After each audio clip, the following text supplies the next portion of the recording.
a typical sales day, we make a high number of commitments, both to ourselves and to our prospects.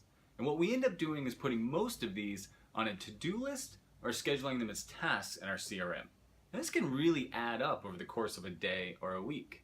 And if you're like me, you can get a little stressed out when your to-do list is longer at the end of the day than when you started. But that's just the byproduct of good prospecting. However, I've got some good news for you because today I want to share a quick tip with you about how you can use your CRM to actually reduce the overwhelm of following through on all those sales commitments. Interested? You see, a to-do list is just stuff to do. There's no plan. That can be very overwhelming if there's a lot of stuff to do. But a calendar actually has order built into it. It's always 3 p.m. before 4 p.m. every day. Okay, let me explain what I mean. So picture your typical sales day.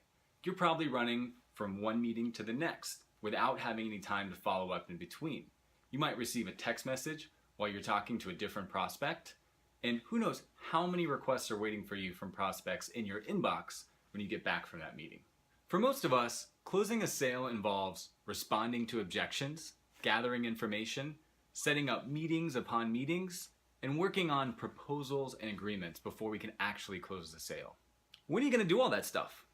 Okay, so here's the tip, plain and simple. What I've started to do is create events for these items rather than tasks in my CRM. In other words, I stopped trusting myself to find the time to get it all done. So in this example, let's say that I just promised this prospect that I would send them a proposal tomorrow. So as soon as we get off the phone, I'm going to go into their CRM, and rather than create a new task, I'm actually going to create a new event. And the only difference is that that actually has a time associated with it rather than just a deadline like a task has.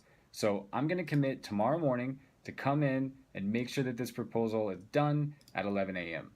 But the best part is this is integrated with my calendar, and it's letting me know that I have a conflict and I'm already booked at 11.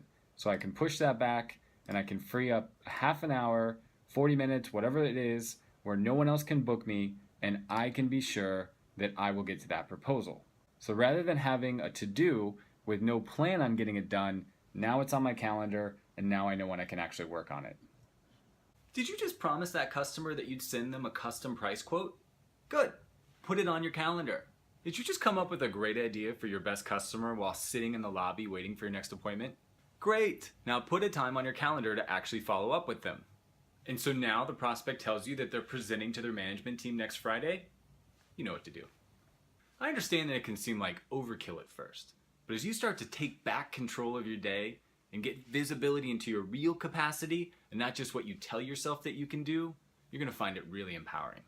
Oh, but one key caveat. Any time that the task is small enough or you just have the time to get it done right then and there, just go ahead and get it done so you don't have to think about it later. So give it a shot and let me know if this makes you or your sales reps more effective. I find that a tightly scheduled calendar day is far less stressful than an overwhelming list of ambiguous to-dos. Carpe diem! Did you like the video? Well then send it to a colleague or a friend so that they can take advantage of the tip too. Just don't let your competition see this. And if you aren't on our subscription list, I want you to know that email is the only way to get first access to our weekly CRM tip videos. Most importantly, go get to work and put this into action at your company.